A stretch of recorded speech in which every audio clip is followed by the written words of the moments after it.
वालेकुम क्लास बच्चों, आज नेक्स्ट लेक्चर में मैंने आपके साथ 2.2 डिस्कस करनी है। इसके फर्स्ट 25 क्वेश्चंस आपके सिलेबस में आज मैं आपको इसके वो क्वेश्चंस करवाऊंगी। अब देखिए, सबसे पहले कहा हुआ है इन प्रॉब्लम 1 to 8 आप लोगों को उन्होंने एक सेट दे दिया हुआ है, आपने उसका इमेज फाइंड आउट करना है। फंक्शन दे देंगे, उसके साथ कंडीशन बता दी गई, इस कंडीशन के अकॉर्डिंग आप लोग इमेज फाइंड आउट करोगे। ठीक है, अब सबसे पहले आप देखिए, आपके पास क्वेश्चन नंबर 1 है। 1 to 8 में यही काम करना है आपको। मेथड बच्चों बता दूंगी, बाकी आप लोग खुद करोगे। कैलकुलेशंस और सोल्यूशन हर क्वेश्चन का बच्चों मैंने सेंड कर दिया है। अब देखिए, आपको फंक्शन एफ ऑफ जेड बता दिया हुआ है, अयोटा है, जेड कॉन्जुगेट है और इसके साथ में जो सरफेस बता दी हुई है और वो हॉरिजॉन्टल लाइन है वाई इक्वल्स टू 3। आपने इस वाले फंक्शन को सॉल्व करना है। सॉल्व करने के बाद इसका रियल इमेजिनरी पार्ट अलग अलग करना है। उसके बाद जो वैल्यू दी जाएगी वो पुट करोगे। वैल्यू पुट करने से पहले जो आंसर होगा वो ओरिजिनल होगा। वैल्यू पुट करने के बाद जो आंसर आएगा वो उस फंक्शन का इमेज बन जाएगा। अब जैसे कि देखिए, आपको फंक्शन दिया हुआ था अयोटा जेड का कॉन्जुगेट, आपने सबसे पहले लेट कर लिया जेड कोई भी एक्स प्लस अयोटा वाई है। कॉन्जुगेट चाहिए था, कॉन्जुगेट निकाल लिया। उसके बाद आप फंक्शन के अंदर वैल्यू पुट करोगे। अब देखिए, जेड की जगह पे X plus iota Y put किया, अयोटा इंटू उसका कॉन्जुगेट मल्टीप्लाई किया। और बच्चों जो मल्टीप्लाई करोगे तो देखो ये माइनस माइनस प्लस वाई आ जाएगा plus X iota. Real part मैंने पहले लिख दिया, इमेजिनरी पार्ट मैंने बाद में लिख दिया है। और बच्चों एक और बात, अगर आपके पास कोई भी कॉम्प्लेक्स नंबर आ रहा हो एक्स प्लस अयोटा वाई, आप उसे ऑर्डर पेयर की फॉर्म में भी लिख सकते हो एक्स कोमा वाई। ठीक है, तो जब भी मैंने जेड की बात करनी है उसके अंदर मैं अब एक्स कोमा वाई लिखूंगी।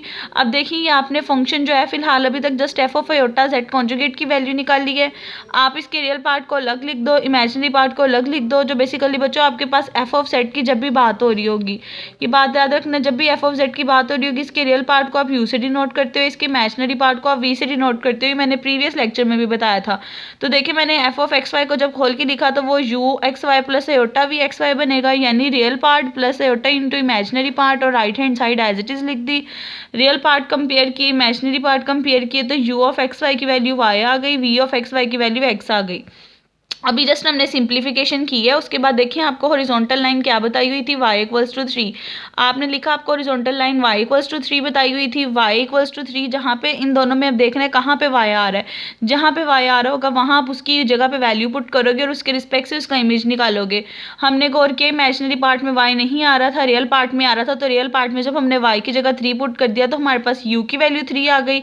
अब देखिए, यहाँ पे जब y की वैल्यू 3 थी, इसका मतलब है हॉरिजॉन्टल लाइन है।